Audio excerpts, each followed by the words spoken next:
안녕하세요. 네. 창업의 신 이용구입니다. 오늘은 그 허위 매물, 낚시 매물에 대해서 좀 얘기를 할 텐데요. 과거에는 인터넷 포털 사이트 네이버에서 그 창업이라는 단어를 검색하면 컨설팅 회사가 많이 떴어요. 요즘도 뭐 과거에 비해서 많이 뜨지는 않습니다만, 왜냐면 광고비가 또 많이 올라가서 프랜차이즈 본사와 컨설팅 회사 이렇게 파워링크를 차지하고 있습니다. 네이버 맨 위에 이렇게 광고가 나와 있는데, 거기서 컨설팅 회사를 클릭해 보면 점포의 매물들이 상당히 많이 나와 있을 거예요. 요즘엔 또 예전만큼 또 나쁘진 않습니다. 뭐 그 자정의 노력들을 좀 많이 해서 실매물을 올리자라는 분위기가 이렇게 감지가 되긴 하는데, 그럼에도 불구하고 조금 이 정도를 좀 걷지 않는 컨설턴트들이 있죠. 그런 분들은 이른바 없는 매물, 낚시 매물이라든지 또 매출이나 뭐 수익률을 확인하지 않고 과도하게 포장하는 경우가 굉장히 많아요. 일반적으로 물론 뭐 대다수의 분들은 뭐 그 솔직한 매물들을 올리긴 하겠지만, 이게 허위 매물인지 낚시 매물인지 가릴 수 있는 방법들을 잠깐 제 꿀팁을 말씀드리면, 이게 그러니까 그 창업자들의 심리를 이용하는 거예요. 창업자 입장에서는 수익률이 높은 것, 수익이 많이 나오는 것을 좋아하기 때문에 이 그 중개하시는 분들 중에선 최대한 수익률이 높은 것을 광고를 내겠지만, 창업자가 원하는 프랜차이즈 브랜드, 가령 이디야는 뭐 예비 창업자들의 뭐 영순위 아이템, 영순위 브랜드라고 생각하시면 돼요. 그래서 이디야라든지 던킨 도너츠라든지 베스킨라빈스의 광고가 특히나 많이 올라와 있고요. 최근에는 뭐 흑당 버블티가 잘 되니까 흑당 버블티에 또 브랜드들이 올라와 있는데, 여기에 보면 허위 매물들이 있을 수 있다라는 거예요. 거기에 수익률을 보면 저는 깜짝깜짝 놀랐는 게, 뭐 1억의 매장이 나와 있는데 순수익이 뭐 800, 900 정도, 심지어 뭐 1000만 원 된다라는 게 있어요. 상식적으로 800만 원, 900만 원 나오는데 1억에 팔지 않습니다. 2억에 팔아도 나가요. 줄이 서 있어요. 카페는 투자 대비 수익률이 2.5% 정도만 나와도 거래가 이루어져요. 그러니까 1억을 투자했을 때 250 정도 나오는 거죠. 그리고 뭐 3억, 300 정도가 나온다 그러면 진짜 괜찮은 가게예요. 그런 가게가 요즘 별로 없기 때문에 그렇습니다. 그러면 2억으로 카페를 인수할 경우에는 600 정도, 그러니까 월 3%면 600 정도거든요. 그런 매장은 굉장히 좋은 거예요. 실제로 재료비, 인건비, 월세, 공과금, 카드 수수료, 부가가치세, 직원들 식대, 또 회식, 접시 깨지고, 뭐 비닐봉투 사고, 뭐 세스코, 뭐 세콤, 보험료, 모든 비용들을 다 제하고 실제로 뭐 2억을 투자했는데 500이 나왔다, 600이 나왔다. 이거는 인수하셔도 괜찮습니다. 다만 뭐 보증금이 1000만 원인데 권리금이 1억 9천이다. 이거는 또 말이 안 되죠. 그거는 시장 그 상권에 입재 형성되는 권리금 시세가 있어요. 그 시세와 장사가 되고 있는 그 상태를 보면서 선택을 하게 됩니다. 심지어 뭐 보증금이 1000만 원인데 권리금이 1억 9천도 싼 거일 수도 있는 것도 있죠. 왜냐면 시세가 바닥 권리만 해도 2억인데 여기는 1억 9천이야. 시설도 다 되어 있지? 또 영업 권리도 있는데 뭐 1억 9천이에요.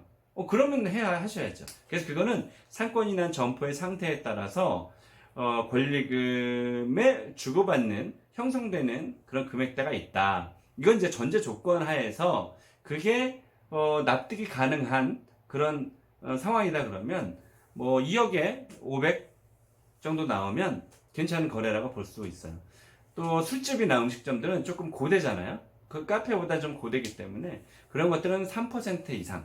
옛날에는 뭐 3부 이상 뭐 이렇게 있는데, 부는 뭐 일본말이라고 제가 알고 있거든요. 그래서 투자 대비 월 3% 이상 나오면 괜찮은 물건이다. 그래서 뭐 밥집이나 술집이 2억 투자했는데 실제로 제할 것 다 제하고 600이 나온다. 3%다 그러면 뭐 괜찮은 인수 금액입니다. 다만 여기서 제가 말씀드린 전제 조건이 있다고 했어요. 그 전제 조건은 그 동네 돌아가는 그 바닥 권리금의 시세가 있어요. 그것과 좀 맞추어서 권리금을 주고 받아야 된다는 말씀이에요. 그래서 그 사이트들 보면 예를 들면 뭐 던킨도너츠, 뭐 고속터미널은 월세만 해도 10평에 1,000만 원이 넘고 그래요. 그래서 그러다 보니까 권리금도 많이 형성이 되어 있어요. 굉장히 유동인구가 많기 때문에. 근데 뭐 던킨도너츠, 고속터미널 1억, 뭐 월 수익 뭐 800만 원 이런 거는 없어요. 예, 로또보다 더 힘들어요. 네, 그렇게 팔 이유가 없기 때문에 그래요. 그래서 여기서 제가 좀 팁을 말씀드리면 특정 지명과 특정 브랜드가 같이 노출되면 가짜일 가능성이 높다예요. 예를 들면 가령 던킨도너츠 고속터미널, 우리가 뭔지 뻔히 알잖아요. 고속터미널 가면 던킨도너츠 하나밖에 더 있지 두 개가 있겠습니까? 근데 상식적으로 컨설팅 회사에서 소중하게 얻은 가게 점포의 매물 정보를 다른 컨설팅이나 부동산에서 보면 쉽게 또 물건을 뽑을 수가 있는데, 진짜 어렵게 뽑은, 특히 고속터미널, 뭐 신세계백화점, 또 뭐 강남역, 이런 것들은 물건이 나오기도 힘들어요. 뽑기도 힘들어요. 그런 브랜드들을 노출을 시켜서 굉장히 소자본으로 투자해도 되는 것처럼 하면서 월 수익률이 높은 그런 물건들은 없어요. 네, 저한테 말씀해 주시면 제가 진짜 있으면 그거를 더 비싼 가격에 제가 사드릴게요.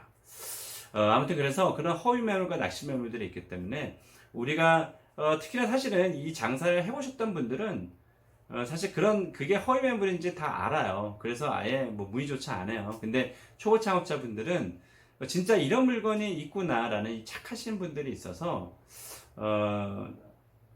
대다수는 올바른 정보를 주겠지만 일부 좀 정상적이지 않는 그런 분들은 아직도 허위 매물과 낚시 매물을 올리는 경우가 있습니다. 그러니까 그런 수익률은 여러분들이 좀 조심하셔야 될 거라고 봅니다. 그래서 그러니까 생각보다 와 진짜 싸네, 이거는 한 번쯤은 의심을 해보실 필요가 있고요. 그리고 전화하셔서 이거 없으면 안 갑니다 라고 해서 진짜 있는 물건인지 확인해 볼 필요가 있으실 것 같아요.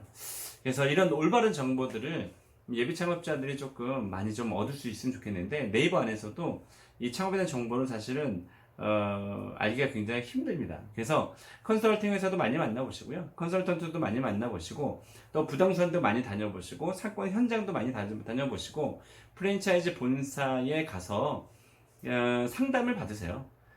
다 가맹 계약 무조건 해야 되는 건 아니니까 여러 상담을 받다 보면 역시 경험입니다. 경험이 많다 보면 약간 통달하게 돼요. 통달은 못해도 어느 정도의 선은 그냥 보여요. 그래서 창업하러 나왔다가 덜컥 한 컨설턴트만 만나서 그냥 계약 덜컥 하지 마시고요, 또 한 프랜차이즈만 만나서 그냥 가맹 계약 덜컥 하시기 말기를 바랍니다. 그래서 스스로 공부 많이 하시고 경험도 많이 해보셔야 진짜 올바른 창업의 아이템과 또 일단 프랜차이즈 브랜드, 또 올바른 컨설턴트도 만나셔서 성공할 수 있습니다. 네, 오늘은 여기까지 하겠습니다. 도움이 되셨으면 좋아요와 구독 눌러주시기 바랍니다. 오늘은 낚시매물, 허위매물에 대한 얘기를 간략하게 말씀을 드렸습니다. 고맙습니다.